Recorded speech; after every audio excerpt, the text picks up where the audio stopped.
Welcome, dear viewers, to a world where darkness and mysticism meet in the creepiest forms.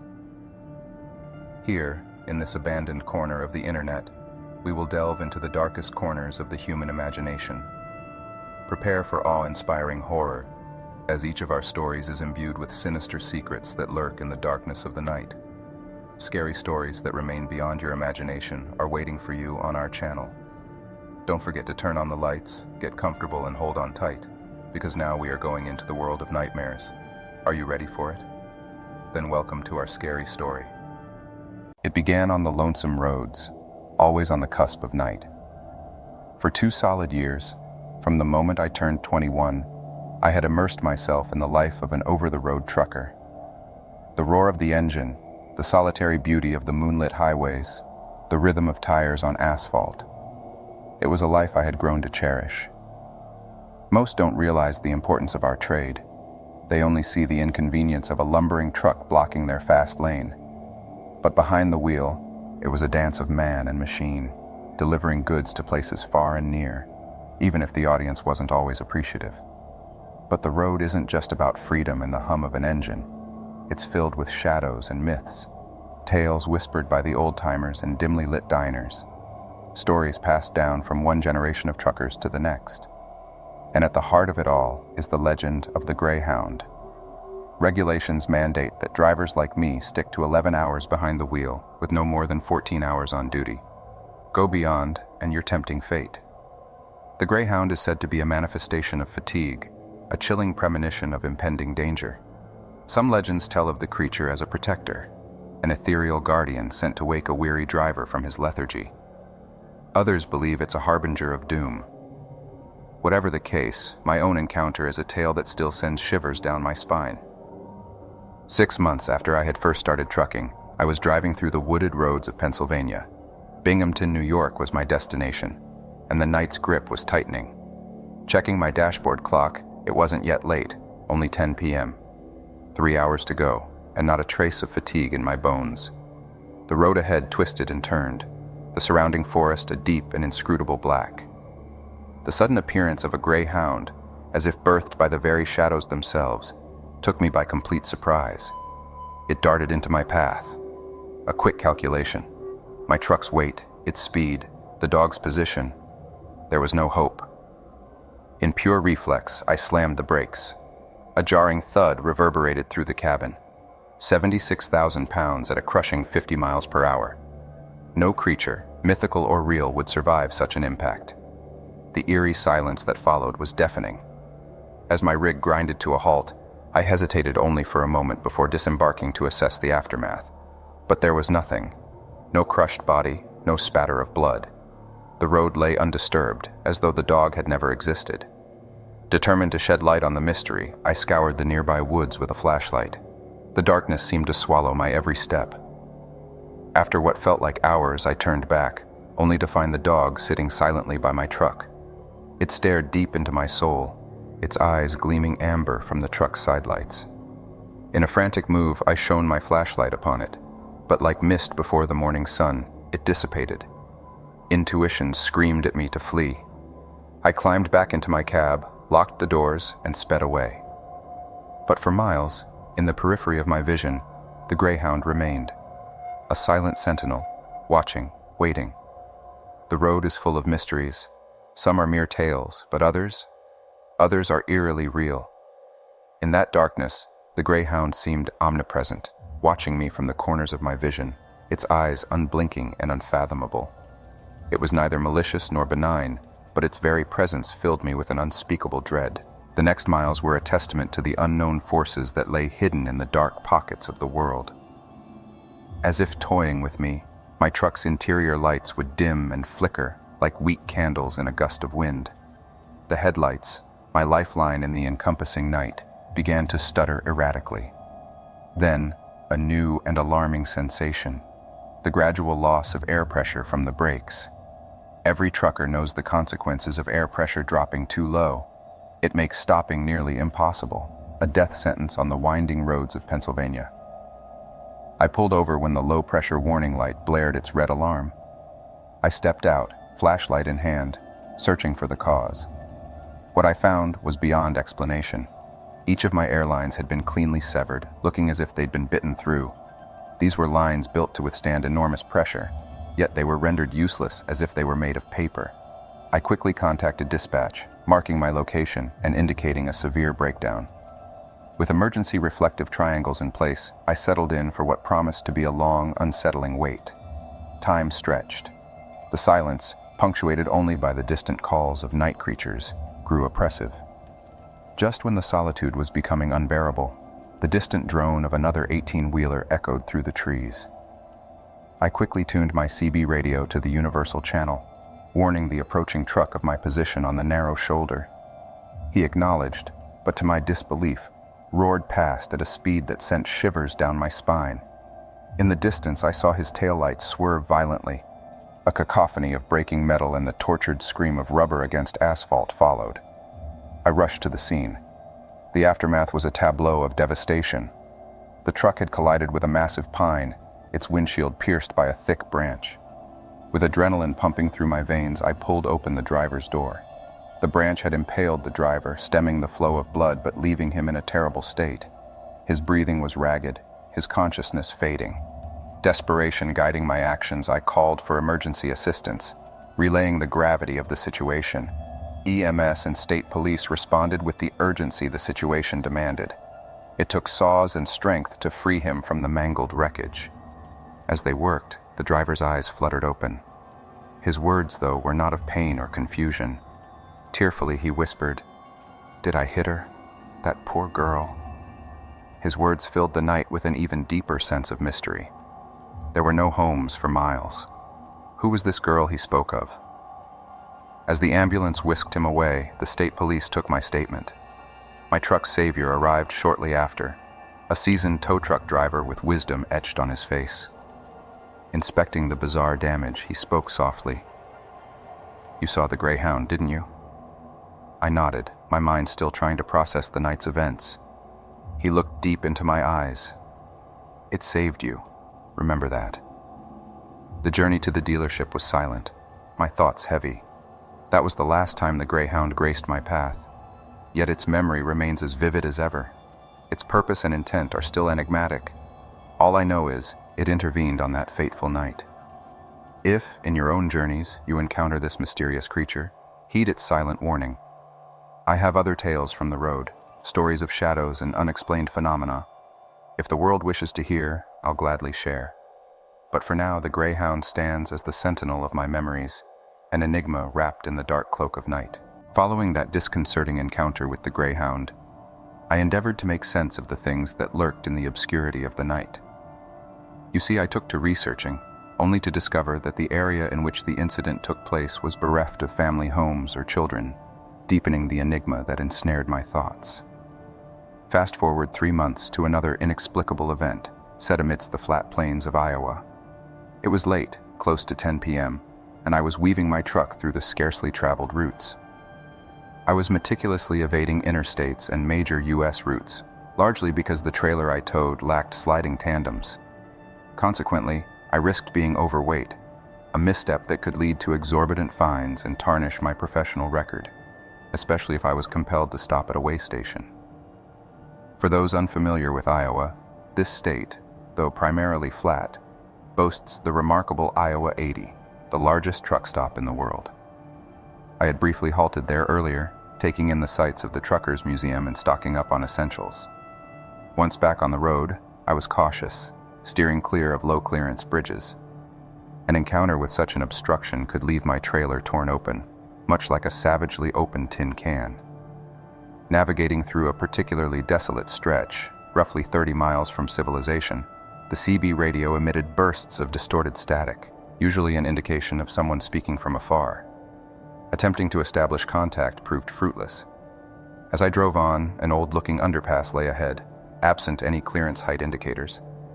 Trusting my brand-new road atlas, I ventured beneath, relief washing over me as I emerged unscathed on the other side.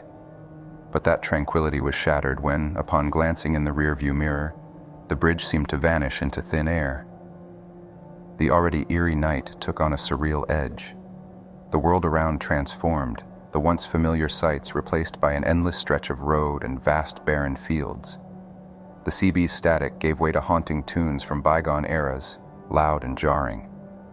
My attempts to connect with the outside world were in vain. No phone signal, no GPS connection, and the radio's dead silence. The Qualcomm refused to send messages or make calls. It felt like purgatory, an unending loop of sameness. Hours rolled into one another, and yet the moon remained steadfast in its place, not budging an inch. Even my truck's fuel gauge seemed to stand still. Ignoring the regulatory hours of service, I drove until exhaustion claimed me. Stranger still was the realization that my basic human needs seemed to be suspended. No hunger, no thirst. Grappling with the eerie stillness, I finally succumbed to sleep. Waking up was a disorienting affair. Gone was the driver's seat. Instead, I found myself nestled in a comfortable bed, enclosed within the walls of an unknown house. The door creaked open and a figure appeared, greeting me with a warm, "Good morning, sweetie. Breakfast is ready." Confusion swelled within me, my mind desperately trying to piece together this new reality. Descending the creaky steps, a profound compulsion washed over me to refer to the woman at the base as Mom. So I did. Her attire was a haunting echo of the 1920s, a time so far removed from my reality. Every fiber of my being protested against this anachronistic world. I found myself trapped in a life not my own, yet was strangely becoming it. I'd scream internally, my thoughts a chaotic whirlwind of confusion and panic, but externally I was placid, a passenger in someone else's existence. My life, or rather the life of Gregory, unfolded seamlessly before me. High school graduation, the sweet tinge of young love, marriage, parenthood, and even the golden years of being a grandfather. Each day was a bewildering blend of joy and silent despair. My heart ached, yearning for my true family, even as I held my children in this alternate world. Almost 26,000 days passed in this illusory existence, every day a reminder of the family I was torn from. Yet, as the illusion of life ebbed away with Gregory's last breath, a sharp tapping brought me back to reality. Gasping, I found myself in my truck, overwhelmed by a hunger and thirst so powerful that it brought me to my knees. Outside was a state trooper, urging me to move. 4 days, it seemed, had elapsed in the real world. Although I had lived another 70 years in the time-bent haze, my phone displayed missed calls from family and work. My experiences made even the sight of an underpass or bridge deeply unsettling, and I steered clear of Iowa for reasons my dispatchers never fully grasped. My pursuits into the mystery of that night halted before they began. Some things, I decided, are best left in the shadows of the unknown. But let's pivot a bit, for context is key. You see, the U.S. Navy, where I hailed from, is fraught with tales of desolation and sacrifice. Among the highest rates of divorce and suicides, the lives of the seafaring are far from idyllic. Extended deployments, the anguish of isolation and deprivation of simple terrestrial luxuries take their toll. It's a realm of sacrifice, of goodbyes whispered over long distances, and of the weight of responsibility. This story isn't just about my ethereal escapade in Iowa, but also about life, death, and the potential hereafter. Prior to these experiences, I was a skeptic, often challenging norms and questioning authority. Yet, the enigmas I encountered forced a reconsideration of all I held to be true. Visualize, if you will, the enormity of a naval ship, a behemoth stretching over 900 feet, boasting 20 decks filled with tanks, jets, and thousands of seafaring souls. A labyrinth so intricate that even seasoned sailors get disoriented. It's a hive of bustling activity, where the unwritten code dictates the movement of all on board. Narrow hallways, known as passageways, dictate traffic, where deference is shown by pressing oneself against the wall to allow a superior officer passage. The weight of hierarchy, tradition, and the echo of countless stories are ingrained in every inch of the ship. The act of pressing oneself against the walls in deference to a senior officer is more than a mere courtesy. It's a deeply rooted Navy tradition that embodies respect and hierarchy. And when night falls aboard a Navy ship, the ambiance takes a more haunting turn. Bright lights recede, replaced by dim red glows that snake along the ship's confines. Venturing to the flight deck, the ocean stretches infinitely in every direction, a vast, brooding abyss of ebony waves and secrets. Midnight's shroud was now upon me as I stood watch. Suddenly, the battle watch captain seemed to be in need. A sinking feeling clenched my stomach, pleading internally, "Don't let it be me." This ship, with its labyrinthine corridors and tales whispered in hushed tones, has always unsettled me. Yet, inevitably, fate chose me for this particular mission. A mundane one at first glance: retrieve printer paper. Yet the seemingly simple task meant I had to traverse the bowels of the ship, through the chilling void of its underbelly. Hesitation gripped me as I approached the captain's stairway, usually off limits. But time was of the essence, and I didn't wish to be absent for long. Descending, the steps tightened around me. Steep, confined, almost suffocating. My destination was a compartment unmarked and shrouded in darkness. No light, no indication. Yet my trusty cell phone cast a feeble glow, allowing me to scout for the supplies. An eerie realization dawned on me. This compartment, typically manned by a supply officer, was now desolate. As I prepared to exit, a haunting sound punctured the silence. Rasping breaths, labored and desperate, accompanied by rustling and the unmistakable distress of someone trapped or injured. Panic surged as I frantically tried to locate the source. The quiet was shattered by a sudden metallic crash, echoing like the clatter of heavy machinery. Dread consumed me. Dark silhouettes flashed briefly, followed by an oppressive silence. Every instinct screamed at me to flee, as if unseen entities tracked my every move. Stumbling, supplies forgotten, my flight was driven by pure, unbridled terror. The faint sound of footsteps haunted my retreat, growing louder then fading, like a nightmarish game of chase. Reaching my watch post, my chief stared at me with incredulous eyes, dismayed by my empty-handed return. I began recounting the chilling episode, but he silenced me with a solemn gaze. Drawing me in, his voice barely above a whisper, he uttered a chilling admonition. That space, he explained, was tainted by malevolence, an unspeakable evil stemming from a tragic love affair turned deadly. A murder-suicide had once stained its confines, leaving an indelible mark of sorrow and guilt. The details were scant, but their weight was palpable. He looked at me, a mix of pity and exasperation, and forbade me from ever revisiting that accursed space. The raw dread I felt ensured his order was unnecessary. For the remainder of the deployment, I avoided that space, haunted by the knowledge of what once occurred there and the shadows that still lingered. Ever since that unsettling night aboard the Navy ship, my life has never quite regained its equilibrium. After leaving the Navy, I began work as an emergency medical courier, which might sound perplexing, but think of it this way. Hospitals and retirement homes exhaust their supplies and medications with alarming frequency. Whether it's delivering life-saving blood to gunshot victims mid-surgery or transporting surgical tools for critical procedures, my nights are filled with urgency. A dark joke among us couriers? Given the frequency of our organ deliveries, one might suspect our town's overpopulated by gangs. That nocturnal occupation suits me. The stillness, with fewer vehicles crowding the roads, makes for quicker transits. But one particular night, 2 weeks back, put me on a harrowing trajectory I never saw coming. A call came through for a blood pickup from the Red Cross, destined for a hospital in Portage, Indiana. Seemed simple enough. The drive was short, an hour and a half at most. Checking my service pistol, a carryover from my Navy days, I set off. The Red Cross facility was quiet as I signed off on the blood. The clock neared midnight.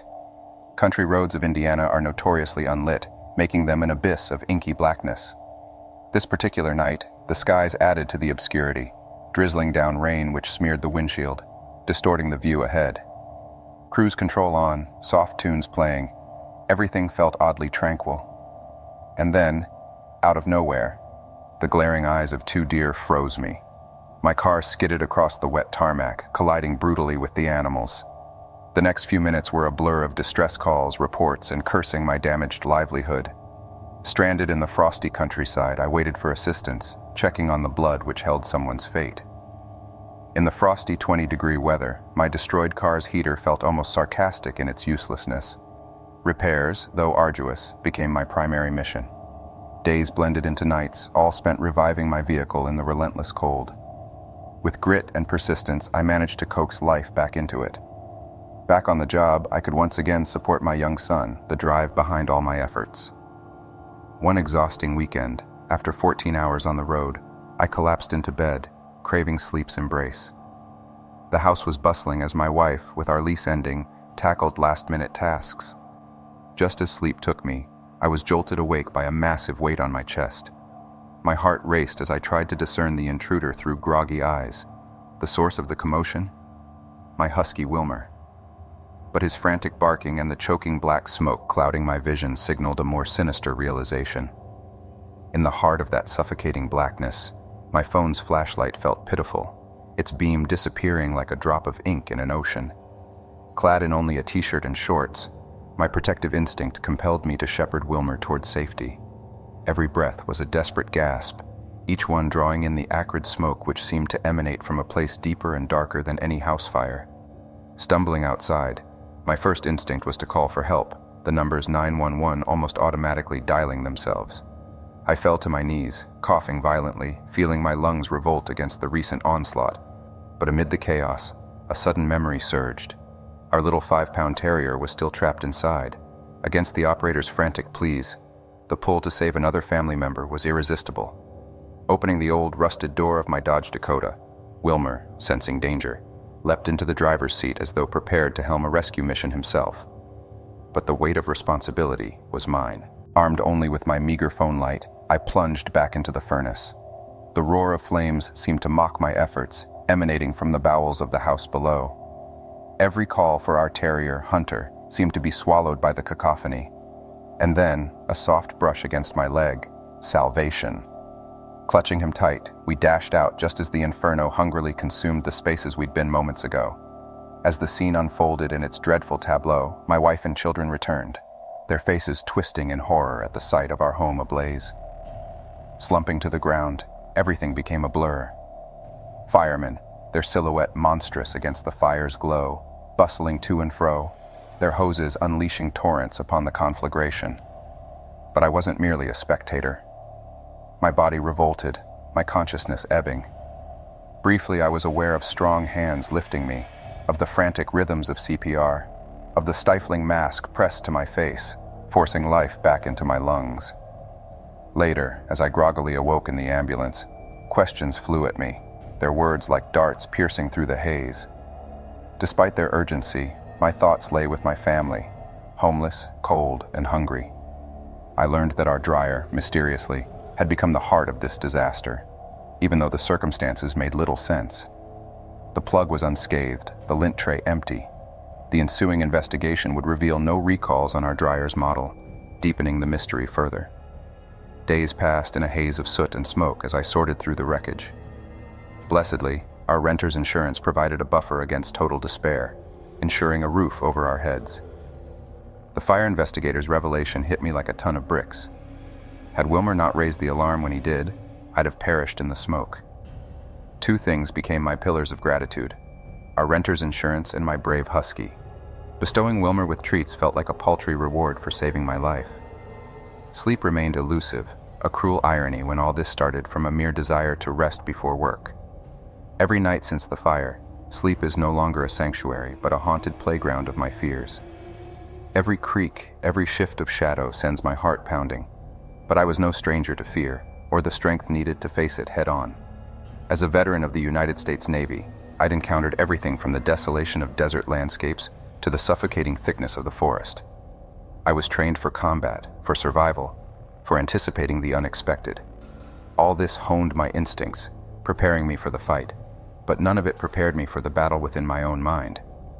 2 years since I'd hung up my Navy uniform, I found myself drawn to the medical field. It wasn't a predictable transition, but then again, life rarely follows a linear path. My hometown, with its spiking gang activities, had more than enough emergencies to keep me occupied. One particular night, my routine took an eerie turn. I was asked to pick up some medication from a facility nestled in the Indiana backwoods, a 3-hour drive away. Accompanied by my concealed service pistol, I embarked on the solitary journey, the quiet night seeming to stretch on indefinitely. The facility was an isolated structure, hunched within the gloom of the surrounding forest. barely visible under the feeble flicker of a lone light. Completing my task within the eerily quiet building, I ventured back outside, my ears prickling at the rustling and crackling of branches. Rationalizing it as probably just a deer, I strode towards my car, when the darkness seemed to coalesce into a 7-foot-tall beast. Weighing approximately 500 pounds, it was a creature that seemed to be ripped straight out of a nightmare. A sense of primal fear surged through me, and I fired 3 rounds from my Glock 9mm pistol, each bullet finding its target, yet causing no harm. Panic coursing through my veins, I sprinted towards my car, fumbling with my keys as the beast bore down on me. With no other choice, I dove under my vehicle, praying that I could remain invisible to this monstrous predator. My heart pounded like a war drum as the creature prowled around the car, its claws scraping against the metal in a futile attempt to reach me. Ignoring the very concept of self-preservation, I screamed at it, my futile attempt to scare it off proving unsuccessful. 2 more rounds fired in desperation, but they were poorly aimed due to my confined position. Yet it seemed to work. The beast, perhaps startled or wounded, retreated into the woods, leaving me alone with my fear. I managed to get a call through to the police despite the weak signal, my hands shaking from the adrenaline coursing through my system. As the blue and red lights of the squad car washed over the scene, it was only then that I felt the warm trail of blood running down my leg. The officer, after ensuring my injuries were taken care of, informed me about the local firearm discharge laws. But given the circumstances, he kindly let me off with a warning. 2 things were etched deep into my soul that night. First, never take Mother Nature lightly. Second, never ever return to Evansville. But little did I know, my brushes with the supernatural and the uncanny were far from over. Fast forward to when my wife and I, still basking in the glow of our newlywed life, became parents to our little boy, Francis. We were starting a new chapter of our lives in a cozy 3-bedroom shotgun house. It wasn't a mansion by any means, but it was our home. The layout, from the living room to the kitchen, was simple and functional, and there was a sizable backyard that opened to a quiet alley. The empty houses flanking ours only added to the sense of peace and solitude. I spent countless hours restoring the place, fixing plumbing issues, installing new floors, making it perfect for our new family. But amidst the joy and excitement, a sense of unease began to creep in. Over the next few months, we started feeling a presence, an unseen entity that seemed to thrive in our fear. No training, no amount of courage, could prepare me for what was to come. Our seemingly idyllic home began to test our resolve one hot and stuffy night. As we nestled into our bed, seeking solace in sleep, a cacophony of banging resonated from seemingly every room in the house. My adrenaline surged, propelling me to investigate with my Glock and my trusty police Olight. Despite my meticulous inspection, I found nothing. The house fell silent, as if it was playing some twisted game with us. Disconcerted, yet devoid of an explanation, I returned to bed.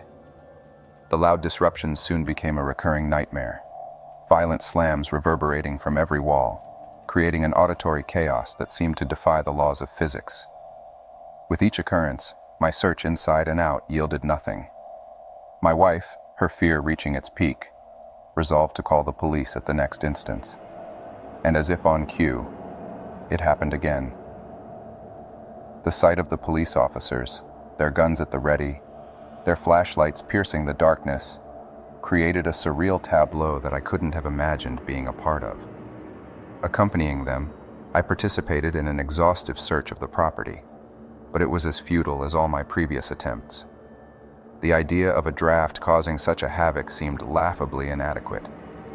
The events of the night left us on edge, the anxiety lingering in the ensuing days of deceptive quiet. Then, with a startling explosion, the ceiling light bulb in the living room shattered, sending shards flying across the room. My wife, ever the pragmatist, suggested a haunting.